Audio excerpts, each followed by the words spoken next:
Karena poros engkol besar mereka patah lagi. Dan suku cadang impor dari Pakistan masih sangat mahal. Untuk meminimalkan kerugian ini sebanyak mungkin, pemilik juga mengirimkannya ke bengkel tanpa ragu-ragu. Siap menghabiskan Rp5.000 untuk menjahitnya. Mempertimbangkan panjang poros engkol setelah disambung, master harus terlebih dahulu mencatat ukuran aslinya untuk menghindari poros engkol menjadi terlalu pendek. Untuk poros engkol jenis ini dengan diameter luar yang relatif besar, langkah pertama adalah menggunakan bantuan rangka tengah mesin bubut. Permukaan fraktur kasar dipotong rata dan halus, sehingga konsentrisitas penyambungan berikutnya tidak akan terpengaruh. Meskipun ini adalah perbaikan poros engkol, tetapi metode penyambungan sama dengan gandar belakang. Artinya baik batang poros bergabung kembali melalui lubang tengah untuk membuat permukaan gaya lubang lebih besar.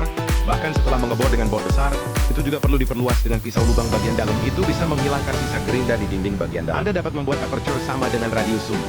Ketika bagian selain lubang perlu dilas, master akan memotong bagian itu menjadi alur untuk meningkatkan area pengelasan elektroda. Kemudian gunakan poros setengah bekas untuk dok, dengan premis bahwa seluruh diameter luar dan aperture masih berbeda. Permukaan setengah poros perlu dipotong dengan alat putar. Kedalaman lubang adalah standar pemrosesan. Gunakan pisau slot untuk memotong ekor batang setengah bekas. Dan ini adalah kunci penyambungan lubang poros engkol. Setelah master berhasil membaginya menjadi dua, tombol koneksi silinder yang persis cocok dengan data aperture.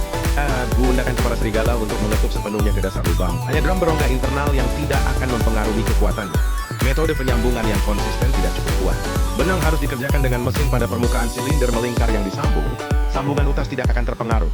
Dan di bawah operasi master yang sangat terampil, sekarang ujung engkol dapat dikerjakan dengan mesin saat berputar, asalkan engkol tidak menyentuh mesin bubut. Untuk menghindari engkol off axis yang mempengaruhi rotasi, master juga perlu mengelas blok berat di ekor. Untuk memastikan bahwa poros engkol seimbang di mesin bubut, kemudian seluruh permukaan ujung dan permukaan bawah langsung dihilangkan. Tapi kemudian Anda bisa melewati silinder bundar yang berlabu. Rias untuk itu. Dan setelah data aperture diperbaiki lebih awal, Wan hanya perlu memperhatikan kedalaman bor. Lagi pula itu terlalu dalam atau terlalu dangkal.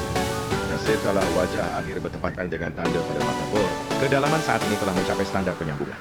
Tetapi karena ujung ini membutuhkan pantat berulir, karena perlu juga mengikuti gergaji skrup pada silinder penyambungan untuk menghindari mineralisasi saat berulir pantat.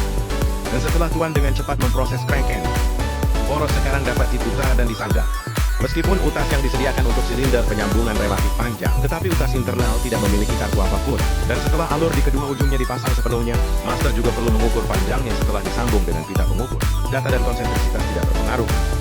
Isi semua alur secara langsung dengan elektroda las. Tetapi karena area pengelasan menempati setengah dari permukaan akhir, untuk mencegah silinder dalam pecah, perlu menggunakan batang las dengan keuletan yang baik dan kekerasan tinggi. Untuk memastikan bahwa poros engkol masih dapat menahan torsi internal, tujuan terutamanya adalah untuk menyiram dengan permukaan poros. Untuk mencegah engkol tidak dipasang dan digunakan secara normal. Untuk membuat permukaan pemotongan kasar lebih halus, ia juga membutuhkan penggilingan berulang dengan penggiling susu sampai permukaannya halus dan rata. Kemudian poros engkol yang rusak telah disambung. Apa pendapat Anda tentang keterampilan Master Pakistan?